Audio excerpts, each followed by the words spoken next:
عثمان نے اپنی وفات کے وقت اپنے چھوٹے بیٹے اورحان کو اپنا جانشین مقرر کیا۔ اورحان کی عمر اس وقت 32 سال تھی اور فن سپاہ گری میں عثمان کے زیر نگین رہا۔ اس کے بڑے لڑکے علاؤالدین نے اپنا وقت علم دنیا کی تحصیل میں صرف کیا۔ فن حرب سے اس کو مناسبت نہ تھی، تاہم عثمان کی وفات کے بعد اورحان نے سلطنت کو باہمی تقسیم کر لینے پر آمادگی کا اظہار کیا، لیکن علاؤالدین نے باپ کی وصیت نیز اپنی سکون پسند طبیعت کی بنا پر اس کو نامنظور کیا اور اورحان کے اصرار پر صرف انتظامی مملت کی ذمہ داری قبول کی، یعنی تخت سلطنت سے کنارہ کش ہونے کے باوجود دربار سلطنت کا اٹھانا قبول کیا اور دولت عثمانیہ کے پہلے وزیر کی حیثیت سے آئین مملکت کی ترتیب کی۔ علاؤالدین نے 3 چیزوں پر خاص طور پر توجہ کی: سکہ، لباس اور فوج۔ اگرچہ سلطان علاؤالدین سلجوقی نے عثمان کو خطبے کے علاوہ اپنے نام کا سکہ جاری کرنے کی بھی اجازت دی، تاہم عثمان نے صرف خطبے پر ہی قناعت کی اور اپنے سکہ جاری نہیں کیا۔ اورحان کی تخت نشینی کے وقت تمام ایشیا کوچک میں صرف سلجوقی سکے راج تھے۔ اب علاؤالدین نے بادشاہت کے اس امتیاز کو بھی اختیار کیا اور اسلامی مملکت میں اورحان کے نام کے سکے جاری کیے۔ اب تک لوگوں کے لباس میں کوئی خاص فرق نہ تھا۔ علاؤالدین نے رعایا کے مختلف طبقوں کے مختلف قسم کے لباس تجویز کیے اور ان کے متعلق قانون جاری کیے، لیکن علاؤالدین کا سب سے بڑا کارنامہ وہ فوجی اصلاحات تھی جن سے دولت عثمانیہ کی طاقت روز بروز بڑھتی گئی، جو 300 برس تک اس کی حیرت انگیز فتوحات کی ضامن رہی۔ ارطغرل اور عثمان کے زمانے میں کوئی باقاعدہ فوج نہ تھی، بلکہ یہ دستور تھا جب کوئی جنگ پیش آنے والی ہوتی تو پہلے سے اعلان کر دیا جاتا کہ جو شخص لڑائی میں شریک ہونا چاہتا ہے وہ فلاں روز فلاں مقام پر حاضر ہو جائے۔ چنانچہ یہ رضاکار مقررہ مقام پر جمع ہوتے اور لڑائی ختم ہونے کے بعد واپس چلے جاتے۔ انہیں کوئی تنخواہ نہیں ملتی، بلکہ جو مال غنیمت ہاتھ آتا ان کی خدمت کا موازنہ ہوتا۔ ان کی کوئی مخصوص وردی بھی نہ تھی۔ یہ سپاہی اعلیٰ درجے کے شاہ سوار ہوتے اور مضبوطی کے ساتھ صفیں قائم کر کے ایک دیوار کی طرح میدان جنگ میں آگے بڑھتے۔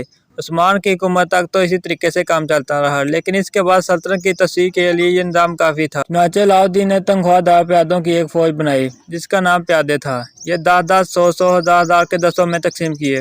ان کی تنخواہیں اونچی اونچی تھیں۔ چنانچہ اورحان نے اس امر میں علاؤالدین اور قرۃ خلیل سے مشورہ کیا۔ قرۃ خلیل نے جو تجویز پیش کی اس میں نہ صرف پیادوں کی طرف سے مطمئن کر دیا بلکہ آئندہ 3 صدیوں کے لیے عثمانی فتوحات کی رفتار میں اختلاف پیدا کر دیا۔ وہ تجویز یہ تھی کہ صحیح سران جنگ میں سے 10-12 سال کے قوی و ہونہار لڑکوں کی ایک تعداد منتخب کر کے انہیں اسلام میں داخل کیا جائے اور پھر باقاعدہ فوجی تعلیم دے کر ان کی ایک مستقل فوج قائم کی جائے۔ اورحان کو یہ رائے بہت پسند آئی۔ اس نے 1,000 صحیح لڑکوں کو منتخب کر کے انہیں فوجی تعلیم تربیت دینی شروع کر دی اور دوسرے سال ایک اور 1,000 لڑکے چنے۔ یہ سلسلہ 300 برس تک جاری رہا۔ جب کبھی 1,000 لڑکوں کی یہ سالانہ تعداد ان لڑکوں سے پوری نہ ہو سکتی تو صحیح رائوں کو لڑکوں سے کمی پوری کر لی جاتی، لیکن سلطان محمد رابع کے عہد خلافت میں یہ نظام بدل گیا۔ اس نے خود انہی سپاہیوں اور ترکوں کے لڑکوں کو فوج میں داخل کرنا شروع کر دیا۔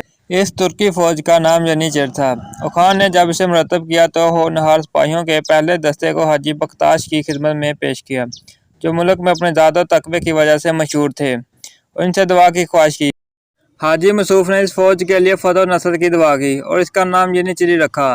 سلطنت عثمانیہ کی ابتدائی 3 صدیوں میں جو اس کے عروج و ترقی کا زمانہ تھا ینیچری کی قوت و شباب پر تھی، اور سلطنت کی تمام فتویٰ زیادہ تر اسی فوج کے لیے ہوئی۔ جو لڑکے اس فوج کے لیے منتخب کیے جاتے پہلے انہیں ایسے ماحول میں رکھا جاتا کہ وہ خود بخود اسلام کی طرف مائل ہو جائیں۔ اسلام قبول کر لینے کے بعد انہیں سلطان کی خاص نگرانی میں فن حرب کی اعلیٰ تعلیم دی جاتی۔ اس فوج کی تربیت میں حد سے زیادہ سختی کی جاتی، جس کا نتیجہ یہ تھا کہ وہ ہر قسم کی شدت کو آسانی سے برداشت کر لیتے۔ اپنے والدین، وطن اور مذہب کو چھوڑنے کے بعد ان کی تمام امیدیں سلطان کی اطاعت اور دولت عثمانیہ کی خدمت اور اسلام کی حمایت سے وابستہ ہو جاتی۔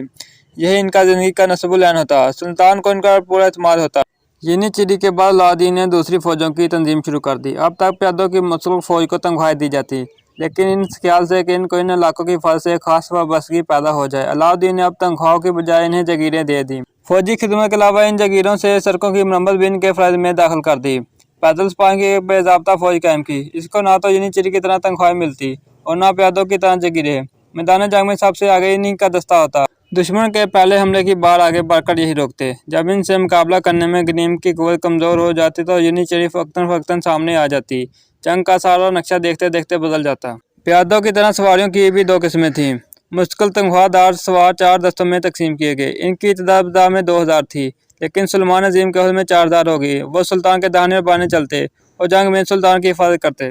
تنخواہ دار اور جاگیردار سواروں کے علاوہ بے ضابطہ سواریوں کی بھی ایک فوج تھی جسے کنجی کہتے ہیں۔